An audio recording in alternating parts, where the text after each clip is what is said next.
በኢትዮጵያ የፊልም ኢንዱስትሪ ውስጥ ለሙያ የሚከፈለውን እውነተኛ መስዋዕትነት በተግባር ያሳየን ድንቅ አርቲስት መነጋገሪያ ሆኗል። ይህ አርቲስት ማን ነው? ለሙያውስ የከፈለው መስዋዕትነት ምንድነው? የሚለውን በጥንቅር ውስጥ አካተን ይዘናል እናደርሳችኋለን። ኢትዮጵያዊቷ የረጅም ርቀት አትሌት የብርጓል መለሰም በትላንትናው ዕለት ህይወቷ ማለፉን ተከትሎ ከመሞቷ በፊት የተናገረችው ነገር የብዙዎችን ልብ ነክቷል። የተናገረችው ነገር ምንድነው የሚለውን እናስዳስሳችኋለን። ለአገባው በገዛሁለት ሱፍ ዘቢባን አገባበት ቲክቶከር ሄለን ይህንንም የምናስዳስሳችሁ ይሆናል። ሰላም እንደምን ቆያችሁልን? በአገር ውስጥም በውጭም የምትገኙ የተወደዳችሁና የተከበራችሁ ውድ የዛምራን አዲስ ቤተሰቦች ዛምራን አዲስ ቻናልን ተቀዳሚ ምርጫችሁ ስላደረጋችሁ ምስጋናችን ላቅ ያለ ነው። ቻናላችን አዳዲስ ወቅታዊ ቁም ነገርና አስተማሪ የሆኑ መረጃዎችንና እንዲሁም ትርክቶችን ወደ እናንተ ውድ ቤተሰቦቻችን ተደራሽ የምናደርግበት መሰናዷችን ነው። ውድ ቤተሰቦቻችን ቻናላችን አዲስ ቻናል ነውና ቀና ትብብራችሁን እንፈልጋለን። ቪዲዮን ላይክ፣ ሼር፣ ሰብስክራይብ በማድረግ የዘወትር ቤተሰብ ሁኑ። እንዲሁም ሀሳብ አስተያየታችሁን ኮሜንት ላይ ያስቀምጡልን። የለቀቅናቸው አዳዲስ ቪዲዮዎች በቀጥታ እንዲደርሳችሁ የደውል ምልክቷን በመጫን አብራችሁን እስከ ፍጻሜው ዝለቁ፣ ታተርፋላችሁ። ወደ ቀዳሚ መረጃችን እናልፋለን። ኢትዮጵያዊቷ የረጅም ርቀት አትሌት የብርጓል መለሰ በትላንትናው ዕለት ህይወቷ ማለፏ ይታወቃል። ዝነኛዋ የረጅም ርቀት ሯጭ የብርጓል መለሰ ትላንት ግንቦት 4 2018 ዓ.ም ማለዳ በጃን ሜዳ ልምምድ እየሰራች ሳለ በድንገት ወድቃ ነው ህይወቷ ማለፉ የተሰማው። አስክሬኗ በትላንትናው ዕለት ምርመራ ተደርጎለት ወደ ምኒልክ ሆስፒታልም ተወስዶ ነበር።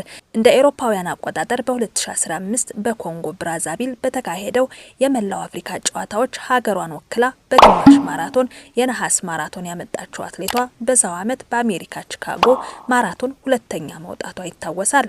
በ2018 ደግሞ በቻይና ሻንጋይ ማራቶን 2 ሰዓት ከ20 ደቂቃ 37 ሰከንድ በሆነ ጊዜ ከ3 ዓመታት በፊት በአገሯ ልጅ ትግስት ቱፋ ተይዞ የነበረውን የቦታውን ሪከርድ 2 ሰዓት ከ21 ደቂቃ ከ52 ሰከንድ ከ1 ደቂቃ በላይ በማሻሻል ማሸነፏ ይታወሳል። በ2022 በፖርቹጋል ሊዝበን ግማሽ ማራቶን 1 ሰዓት ከ7 ደቂቃ ከ18 ሰከንድ በሆነ ጊዜ የቦታውን ሪከርድ ሰብራ አሸንፋለች። ባለፈው ዓመት በተካሄደው የፍራንክፈርት ማራቶን 2 ሰዓት ከ20 ደቂቃ ከ47 ሰከንድ በሆነ ሰዓት ሁለተኛ ወጣ ነበር። በ2018 በዱባይ ማራቶን 2 ሰዓት ከ19 ደቂቃ 36 ሰከንድ የገባችበት በማራቶን የግል ምርጥ ሰዓቷ ነው። ታዲያም አትሌቷ በስፖርቱ ዓለም ታሪክ ሰርታ የአገሯን ሰንደቅ ዓላማ ባለም አደባባይ ከፍ አድርጋ ስተውለበልብ የነበረችው ጀግናው አትሌት የብርጓል መለሰ ባልታሰበና ልብ በሚሰብር ሁኔታ ትላንት በድንገት ከዚህ ዓለም መለየቷ እጅግ በጣም በርካቶችን ልብ ሰብሯል። ከልፈቷ በፊት ግን አትሌቷ ሞቷን ቀድማ አውቀው ለቤተሰቦቿ ልብን የሚነካ ኑዛዜ ትታ ማለፏ ተሰምቷል። ከቀናት በፊት ነበር የብርጓል በድንገት የነበራትን ወርቆችና ጌጣጌጦች በሙሉ ሰብስባ ለባለቤቷ አስረከበች። አይኖቿ በእንባ ተሞልተው ድምጿ እየተቆራረጠ እንዲህ አለችው፣ እኔ መሞቴ አይቀርም፣ እኔ ከሌለው አንተና ልጆች እንዳትቸገሩ ይሁንላችሁ ብላ ወርቁና ጌጣጌጧን ሰጠችው። ያኔ ባለቤቷ የሰማ ቢመስለውም ነገሩ እውን ሆኖ ዛሬ ቤቱን ባዶ ያደርገዋል ብሎ ግን ፈጽሞ አልገመተም ነበር። የብርጓል የሞቷን መቃረብ ያወቀች ይመስል የመጨረሻ ፍላጎቷን እንዲህ ስትል ተናግራም ነበር። ሌላ ቦታ መቀበር አልፈልግም፣ ስሞት ጋሸና ወስዳችሁ አያት ያጠገብ ቅበሩኝ። ዛሬ ይህ ቃሏ በስፖርቱ ቤተሰብና በወዳጆቿ ልብ ውስጥ እንደ እሳት እየለበለበ ይገኛል። ለኦታዋ ማራቶን በብርቱ ዝግጅት ላይ የነበረችው የ38 ዓመቷ የብርጓል ትላንት ማለዳም በለመደችው ላቧን ባፈሰሰችበትና ድልን ባለመችበት በዛው ሜዳ ላይ በድንገት ወድቃ ህይወቷ ያልፋል። የሁለት ህፃናት እናት የቺካጎና የሻንጋይ ማራቶን ድል አድራጊ የብርጓል መለሰም ትንቢቷ ደርሶ ኑዛዜዋን ትታ ለዘላለም ተለይታለች።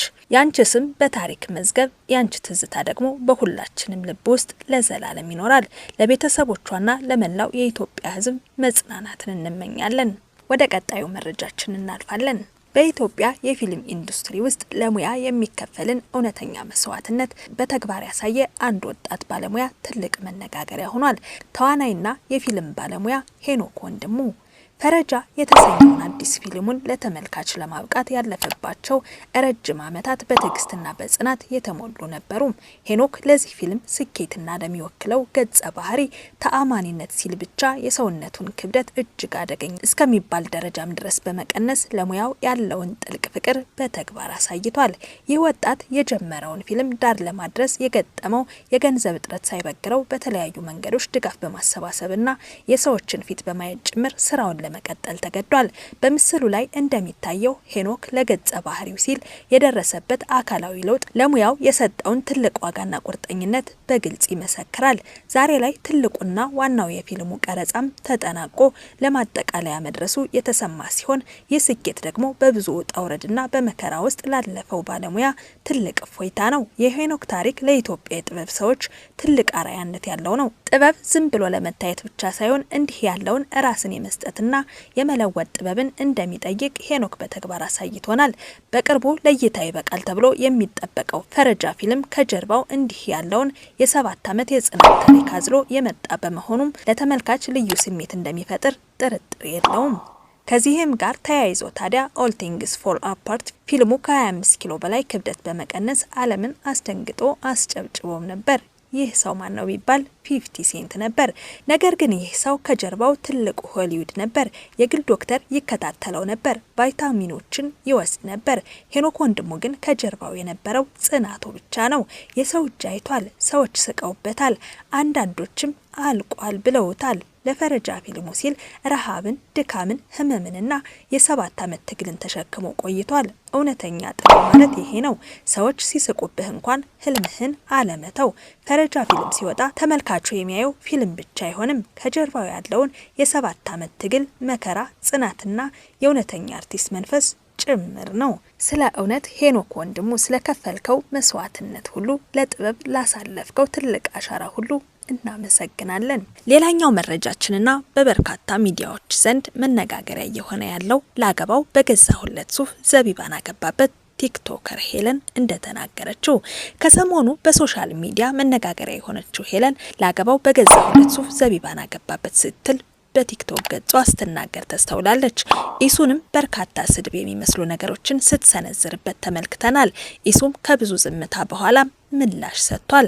የ15 ቀን ወሬ ነው ብዬ ዝም ብዬ ነበር፣ ነገር ግን ዝም ስትል የእውነት ነው የሚመስለው፣ ስለዚህ ምላሽ ስጥበት የሚል ምክር የቲክቶክ ቤተሰቦቹ እንዳሉትና እሱም የነሱን ጥያቄ በማክበር ምላሽ ለመስጠት እንደመጣም ይናገራል።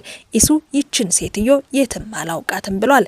ከዚህ በፊት የትም አይቷት እንደማያውቅ የምታወራው ሁሉ ፍጹም ከእውነት የራቀ ውሸት መሆኑን የምትናገረው ሁሉ ቅዠት ነው ሲል አምሮ ገልጿል። ውድ የዛምራን አዲስ ቤተሰቦቻችን ለዛሬ የነበረን መረጃ ይህንን ይመስል ነበር። በሌላ በአዲስ መረጃና በአዲስ አቀራረብ እስከምንገናኝ በያላችሁበት ሰላማችሁ እንዲበዛ እየተመኘው ቪዲዮን ላይክ፣ ሼር፣ ሰብስክራይብ እንድታረጉ ላሳስባችሁ እየወደዱ የዛሬን እዚህ ጋር አበቃው። በያላችሁበት ሰላም ቆዩኝ። ቸር ሆኑ።